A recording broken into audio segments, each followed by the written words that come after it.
At meron pang lumutang na hinuha. Naku, yan anya, 30 minuto bago yung aming pagdinig. Dumaan sa opisina ni Senador Marcoleta, kitang-kita namin sa CCTV. Parang napakalaki yan yung mali, parang ang dating. Naku, tinuruan yan. Kaya, parang ganun po ang gustong ipinta sa isip ng tao, Sen eh. Ganun nga. Ayan po mga kababayan, eto, panonoorin po natin dito sa interview na to, itong si Senator Marcoleta, yung pag-uusapan po dito, ito pa rin si Orly Gutesa mga kababayan. Kasi nga po itong si Orly Gutesa, siya lang po yung may credible na testimony dito sa pagiging state witness dito kay Romualdez mga kababayan, na kung saan itong si Orly Gutesa, isa pong Marines dati, na nagtrabaho at nagsilbi dito kay Congressman Romualdez na Buhaya mga kababayan, siya po yung kasama nila. Siya sa mga kasama na nagde-deliver ng mga pera dito kay Congressman Romualdez. Eto, tumulak na ho tayo dito kay Senator Marcoleta, pero bago yan mga kababayan, huwag nyo munang kalimutan i-share, i-like at subscribe nang sa ganun napapanood dito ng ating mga kababayan dito at sa iba't ibang bansa. Ito na po mga kababayan. Krimen ba na yung tao ay pumunta sa opisina ng senador? May usapan nga kami. Di ba? Nauna ko nang sinabi yun at pinahayag na. Sabi ko, o sige, hindi kita kilala. Ngunit kung talagang tama yung sinasabi mo dito sa salaysay mong ito, una, panotaryo mo. Sana para ganap kong mapaniwala na talagang yun ay sarili ko lang naman dyan. Ano? Opo. Kesa naman sa parang wala man lang notaryo. Alam mo naman sa ano natin. Abogado, sa practice niya po yan. Notaryado yan. At least, yung draft mo ay na-convert into a public document. Opo, may kumpiyansa. Ngayon, kung halimbawa mapatunayan nila na hindi nga siya nakapirma, anong magiging problema doon? Kung halimbawa hindi siya, pero meron kang pinapirma, problema ninyong dalawa, yung pumirma at saka yung nagpapirma. Tama. Hindi ba? Pero yung kanyang testimony, hindi nawawala ng bisa yun. Sapagkat humarap ka eh. Opo. Nanumpa ka din sa kanila eh. Yan ang usapan dyan. Senator Marcoleta, kasi ang problema nila dito, wala naman talaga hong problema, di ba? A big deal ho kasi sa kanila yung peke daw yung notaryo. Hindi naman ho peke sa totoo, tutuusin po yun, di ba? Paulit-ulit na ho nating napapanood at napapag-usapan na yung notary dito sa Pilipinas, kung gusto nila, kung gusto ni Pampi na i-check yung mga notary offices dito sa Pilipinas, wala ho yung attorney dun, di ba mga kababayan? Yun ang small issue lang po yun, pinapalaki ni Pampi Lacson dahil talagang tagilid ho sila dito kay Orly Gutesa mga kababayan. Talaga kasi itong si Orly Gutesa lang po ang isa sa mga makapaglutas dito sa problema dito sa mga flood control scam na yan, na makapagdidiin dito kina buhayang si Tambalos Dos mga kababayan, di ba? Kaya ganun na lang ho ang puot at galit at inis neto ni Ping Lacson mula nung nakita niya si Gutesa. malay natin mga kababayan, kaya inis na inis si Ping Lacson, kilala niya si Gutesa. Malay mo, isa rin siya dito, involved talaga siya, kaya ganun na lang yung kanyang laking inis nung mag-o-out naman si Gutesa. Ano hong problema dun? Yung notarya, importante talaga. Yung main importante dun is yung pagsasalita ng witness sa harap ng mga libu-libong tao, milyo-milyong tao na naka-live na magsasabi siya ng katotohanan. Di sana meron na po silang napakulong. Talagang itong mga diskaya, kung tutusin, may mga alam din sila, pero ito hindi ho nila sinasabi yung totoo. Kasi nga hawak sila ng ICI, hawak sila ng gobyerno na kung saan itinayo ni Bongbong Marcos. Kaya sila... Sabi ko, si Orly Gutesa, ang pinaka-credible na witness sa pagdinig na ito. Ang totoo niyan, sabi ko, sa aking palagay, si Gutesa mas credible kaysa sa marami dito sa ating kapulungan. Sinabi ko yun. Opo, napanood ko po yan. Sa aking palagay, si Gutesa ay mas matapang kaysa sa karamihan natin dito sa kapulungan ito. Kaya ganun na lang ang ginagawa nila. Kung makikita mo, lahat ay nagsisikap. Itong Opo. mga taong ito, Oho, nagsama-sama sila para sa ganon, i-discredit nila. Oho. Dahil dito sila natakot eh. Sabi ko nga sa'yo, napaka-credible ng kanyang Testimonya. testimony. Opo. Imbes na ipatawag yung mga taong binanggit niya, halimbawa, binanggit niya si Congressman Eric Yap. Opo. Nakita niya siya nagdala ng pera ron Opo, oho. Tinawag ba si Eric Yap? Hindi tinawag eh. Ayan, tama po kayo dyan, Senator Marcoleta. Itong sila BBM kapag mga kaalyado nilang mga kapwa nilang sindikato, hindi na talaga nila papakuha yan.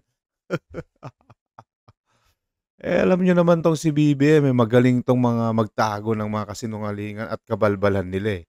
Di sana, tignan nyo na lang yung ginagawa niya dito, yung pagtatakip niya dito kay Romualdez, mga kababayan, di ba? Tignan mo, itong si Saldico, nilaglag niya na. Talagang nagkalaglagan na dito itong si Saldico. Pero kahit nilaglag niya, nasan ba si Saldico? Hindi nyo na kami maloloko, BBM. Ginagawa nyo lang yan si Saldico. Kunwari na kinakasuhan nyo. Pero nasan siya ngayon? Wala rin naman ha. Para pinapakita nyo lang na may kinakaso kayo para mapapaniwala nyo ang taong bayan na gumagalaw kayo. Ayan, ayan, kung sino-sino naman yung mga kinakasuhan ng mga ICI na yan, yung mga itago ang corruption na ICI na yan. Ang purpose ho niyan, mga kababayan, is itago ang corruption, hindi investigative center for infrastructure, di ba? ICI na yan. Yung mga tawag nila dyan, yung mga sila Yoyoy Villame, yung tawagin. Hindi ba pinakamaganda ron tatawagin mo para kung gusto mong baliwalain, i-discredit si Gutesa, paharapin mo si Eric Yap, siya mismo magsasabing hindi po totoo yan. O iharap mo. Tinawag niya rin yung, sabi niya, yung nagbibilang at tumatanggap ng pera sa bahay ni Saldico, diyan sa Valle Verde, ay isang taong nangangalang John Paul Estrada. Opo. Tama ba, Estrada? Tama po, opo. At saka Mark Texay. Oho. Bakit hindi mo ipatawag yun? Isip-isipin mo, napunta tayo doon sa pirma ng abogadang nagnotaryo. Samantalang yung malalaking tao na mag-uugnay kung totoo o hindi, doon nga natin mababalasa kung totoo nga sinasabi ni Gutesa, ipatawag mo. Ayaw nila ngayon. Takot na takot sila ngayon na ipatawag silang lahat. Bakit? Kasi po, Senator Marcoleta, yung mga gusto nilang huliin lang, yung mga administrasyon ni Bongbong Marcos, yung mga sap-sap lang. Yung nga ang sinasabi mo, sap-sap ang gusto lang, kaya lang nilang ipahuli. Pero yung mga buhaya na nakatulad nila, hindi nila nang pinapahuli yan. Talagang pinagtatakpan nila. Itong si BBM na to, talagang mga garapal talaga to. Ang makakapagsaklang dito, hindi makukulong tong mga to. Hanggat sa pagtapos ng termino ni BBM, Senator. Ang gawin talaga dito, isugudin na lang yung Malacanang, magkilo-kilos protesta na lang para matapos na yun. Diretso na lang yun nangyari sa Nepal. Kung ayaw talaga nila. Kasi kung tutusin, dapat kung may magre-resign dyan, walang iba kundi lahat ng nasa administrasyon ni BBM, Senator, ang magre-resign. Kasi talagang lahat po yan pinagtatakpan nila itong si BBM at yung mga kawalan. Uhaw na raw sa pagbabagong ilang retiradong general kaya makikilahok na sila sa malawakang protesta kontra korupsyon sa Nobyembre at 30. Live mula sa Caloocan, nangunguna sa balita si News 5 House Correspondent Marian Enriquez. Marian, una sa lahat, saan ba galing ang impormasyong yan at may banta ba ng kudeta? Jiggy, galing nga yung impormasyong yan kay House Senior Deputy Minority Leader at Caloocan Representative Edgar Erice. Nakipagpulong daw sa kanya itong mga retired general at sinabi nga nilang sasali raw sila sa mga kilos protesta kontra korupsyon sa November 30. Pero paglilinaw nila, Jiggy, hindi nila ipapanawag panawagan ang pagbibitiw sa pwesto ni Pangulong Bongbong Marcos. Ang tanging nais lang daw talaga nila ay pagbabago at reforma, tulad ng pagpapasanga ng ilang batas gaya ng pagpapatibay sa Independent Commission for Infrastructure o ICI at pagbubuwag nga po sa mga political dynasty. Nais din nilang higpitan ng mga polisiya sa eleksyon, partikular na sa mga political parties at paggastos ng mga partido at kandidato. Kwento pa nga ni Erice ay nakausap daw nitong mga retired general na ito si Pangulong Marcos bago pa ang September 21 rally. Ipinost din ni Erice sa social media niya yung larawan ng meeting nila ng mga retiradong general. Ayan mga kababayan, bago natin mapakinggan yung pahayag na itong si General Erice na to. Ito po yung mga sundalo na to, yung mga retired general mga kababayan ha. Ito po yung mga uhaw na po dito sa gusto nila sa pabagsakin na itong pamumuno ni BBM mga kababayan, na kung saan garapalan na po yung pagnanakaw na ginagawa nila. Ayan po, mantakin ho ninyo mga retirado na yan ha, BBM. Ito supposed to be, ito isa pa dito dati ang napapabalita na gusto mo pang nakawin yung mga pension nila. Lahat na lang pinasok mo. Pati yung mga teacher dati, hindi mo binigay yung mga nire-request nila, yung mga overtime. Pati ba naman tong mga sundalo na to, pag interesan mo pa yung mga pension nila. Yan, tuloy. Ito mga to, mag-aalalawak sa rally para suportahan yung mga taong bayan na dito para pabagsakin na, para mag-resign na kayo mga magnanakaw. General Senga, di ba, dating Chief of Staff. General Sarmiento, PNP, yung dating DICT. Eliseo Rio. Eliseo Rio. Colonel Santiago ba yun? Kasi naiinip nga sila dun sa resulta ng investigation. Siyempre, kapit to ko yung mga yan, yung mga nandyan, yung mga hindi pa nag-retired na general. Siyempre, yung mga nasa gobyerno ngayon, lahat nga ng BBM administration dito is puro corrupt. Kaya nga po lahat ng itong mga retired general na to, isasama na rin dito sa rally na to na mangyayari sa November 30. Kasi nga po, lahat kasi ng mga nagsasawa na rin sila, gusto lang ho nilang makatulong dito sa kapwa nilang mga Pilipino, na kasi niloloko tayo ni BBM. Na kung itong mga ICI na yan, puro kalokohan din kasi yan. Kasi lahat ng lahat ng ginagawa nila is panlilihis, panloloko, pagnanakaw, mga sindikato tong mga to. Talaga, ito na lang po ang tanging solusyon. Tingin ko itong bago matapos ng taon na to, baka ikaw BBM, kung di ka makinig dito sa mga sigaw ng mga taong bayan, di na matatapos itong termino mo ngayong taon na to. Samantala, Jiggy, nanawagan naman ang ilang mga kongresista sa publiko na lumahok sa November 30 rally at huwag tumigil sa pagkalampag sa gobyerno hanggang sa may mapanagot sa korupsyon. Pakinggan natin itong kanilang mga pahayag. Tunay na horror story sa ating bansa ngayon ay ang mga ghost projects at matinding korupsyon. Sa katunayan nga, punong-puno ng trick or treat ang gobyerno ngayon. INEP is real. Tandaan natin, kapag mas nagtatagal, mas pabor ito dun sa mga akusado. At Ayan po mga kababayan, yung pahayag ni Tita Percy Serdana, yung nagsabing INEP is real. Yung totoo po yan, INEP is real mga kababayan. Kaya ikaw, Bongbong Marcos, naiinip na ho ang taong bayan, naiinip na po kami.